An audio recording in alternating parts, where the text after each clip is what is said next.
Tinky Winky, Tinky Winky, Dipsy, Pipsy, La La, La La, Po, Oh, Teletubbies.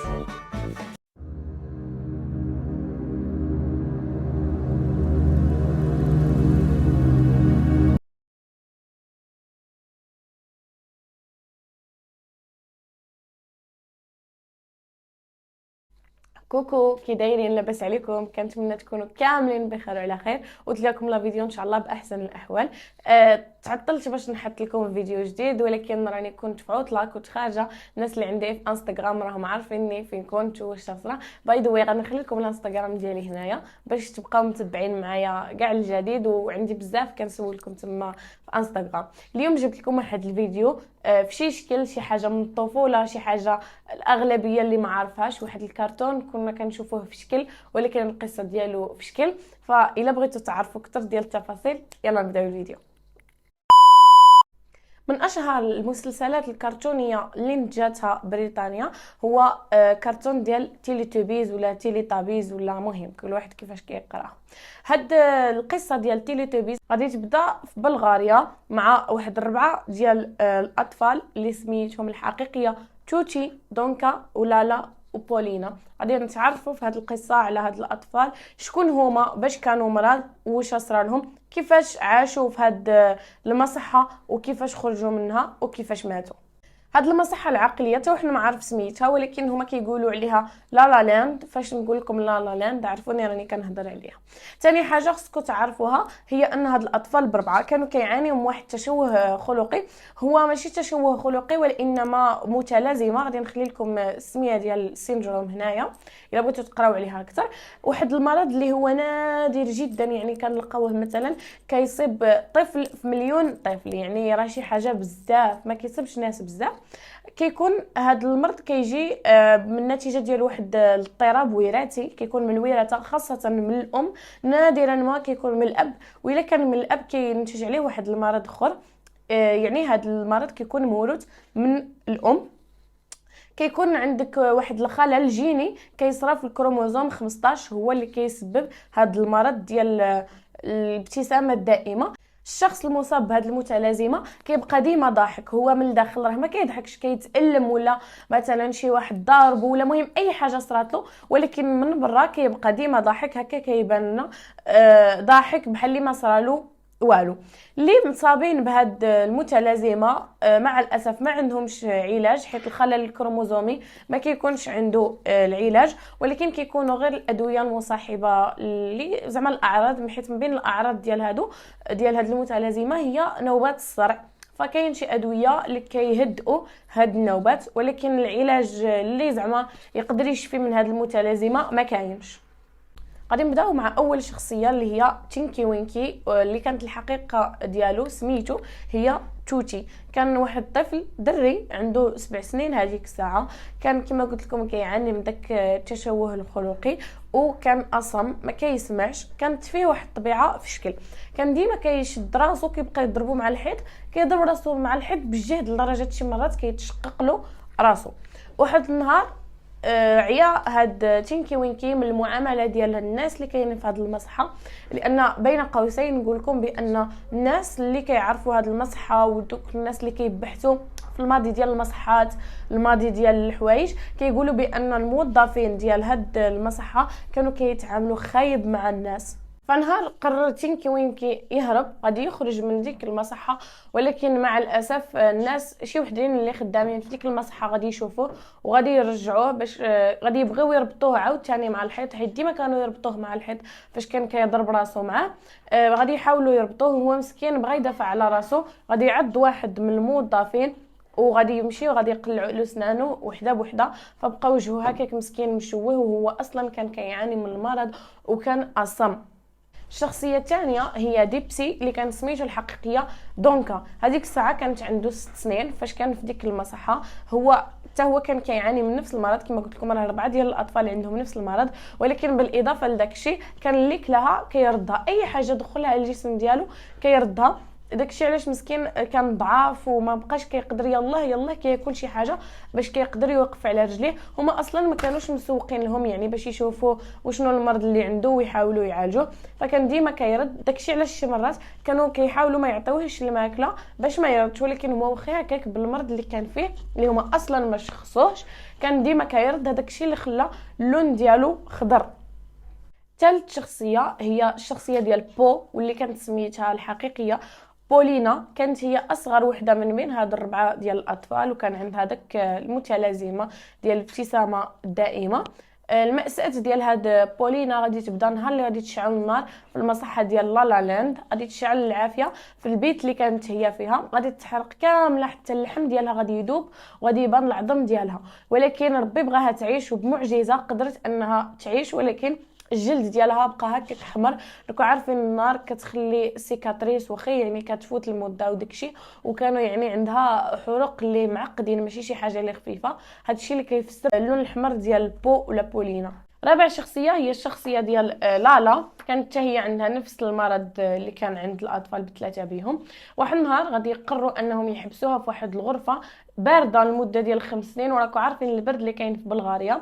مسكينه البنت فقدت عقلها، تسطات، ما بقاش عندها العقل. هذيك لالا كان عندها الكاركتير ديالها، كتبغي تشطح وتغني بزاف، فكانت في ديك البيت ديما كتبقى تغني وتشطح، يعني بحال يسبت الازعاج للموظفين. وقرروا انهم غادي يهرسوا لها رجليها باش ما تبقاش تشطح. مسكينه هكاك هي يعني رجليها مهرسين، واخا هكاك بقات ديما مبتسمه، شي حاجه يعني اللي كتبقى فيك بنادم يعني مدقدق ومريض، واخا هكاك كيضحك بسبب ديك المتلازمه اللي فيه. اللون الصفر ديال لالا جاي من ان هي ما كانتش كتشوف اشعه ديال الشمس، كانت ديما محبوسه في هذيك الغرفه، فما بقى اللون ديالها هكاك ديما صفر. هادشي اللي كيفسر اللون اللي جاي من لالا. بالاضافه الحوايج اللي غراب في هذا المسلسل ديال التيليتوبيز، كنسمعوا ديما واحد الصوت في الاول كيقول لهم سيروا تاكلوا، سيروا تنعسوا، سيروا تلعبوا وتدخلوا. هذا الشيء ماشي من والو، هذا الشيء كيدل بان هاد الاطفال ما كانش عندهم الحريه بتاتا يختاروا الحياه ديالهم، ما كانش عندهم الحريه انهم يختاروا شنو الانشطه اللي باغيين يديروا، هما كانوا كيتحكموا فيهم. يعني لي ميساج اللي كاينين في هاد المسلسل ما واضحينش هكا مزيان، ولكن مور ما غادي تعرفوا القصه ديالهم فاش غادي توليو تفرجوا في شي حلقات غادي تفهموا شي حوايج في شكل في وسط الظلام والبؤس اللي كانوا كيعيشوا هاد 4 ديال الاطفال في لالا لاند. كانت حاجه وحده هي اللي كتفرحهم، اللي هما التلفازات. كانوا مره كيعطيوهم تلفازات يتفرجوا فيهم. كانت هذه هي الحاجه الوحيده اللي كتفرحهم، الحاجه الوحيده اللي كتخليهم يشوفوا الناس فرحانين. هاد الموظفين اللي في لالا لاند قرروا انهم يعزلوا 4 ديال الاطفال في غرفه واحده، لان كان عندهم نفس المرض وكان عندهم نفس الكاركتير، فحاولوا يعزلوهم عليهم. داكشي اللي داروا، عزلوهم في واحد الغرفه، بقاو كيعطيوهم الماكله وكل شيء، وكيعطيوهم تما تلفازات يتفرجوا، وهكا كانوا كيستمتعوا بالحياه ديالهم. يعني بالاضافه لذاك المرض ديالهم، الحاجه الوحيده اللي كانت كتقدر تنسيهم واحد شويه. واحد النهار فجاه غادي يجيو الموظفين باش يخبروهم باللي غادي يحيدوا التلفازات من لالا لاند. علاش؟ حكا ما تحكا الفاكتوره ديال الضوء جات بزاف. الاطفال بطبيعه الحال كانوا حزينين، لان كان هذا هو المتنفس الوحيد ديالهم، جاو بغاو يحيدوه لهم هكا فجاه. فكروا انهم يحتفظوا بهاد التلفازات. الفكره الاولى كانت عندهم هي انهم غادي يسرطوا دوك التلفازات، لان كانوا تلفازات غير صغيورين. فكروا انهم يسرطوهم. مر المناقشه بيناتهم وهكا فكروا عرفوا بان هذه فكره غبيه واللي ما غاديش تصدق. غادي يفوتوا الفكره الثانيه اللي صراحه اغبى منها، ولكن هما ما كانش عندهم العقل، ما كانوش مزيانين في مخهم، عقلهم ساكن وشغال لهم. غادي يفكروا بان من غادي يجيبوا لهم الغداء غادي كل واحد فيهم غادي يسرق موس باش يحل كرشو ويدس فيها التلفازه. صافي خطوا هكا، قالوا هكا الامور غادي تمشي.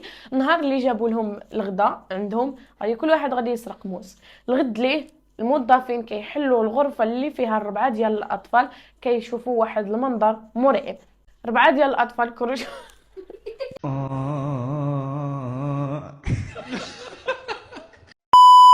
4 ديال الاطفال كروشهم محلولين وغارقين في دماياتهم، ويعني ماتوا بواحد الطريقه اللي في شكل يعني مشاو من واحد الاطفال اللي كانوا يقدروا يتعتقوا لان ما كانش عندهم شي مرض خطير بزاف. هي هاد المتلازمه راه ماشي خطيره بزاف، يعني الا شخصناها بكري راه كتقدر تعالج، ولكن هما اصلا ما كانوش مسوقين لهم باش يعرفوا المرض اللي كان عندهم. كان كيحسب لهم هذيك الضحكه ديالهم راهم مسطيين ولا شي حاجه، ولكن هما كانت عندهم واحد المتلازمه، شي حاجه اللي ماشي صعيبه بزاف.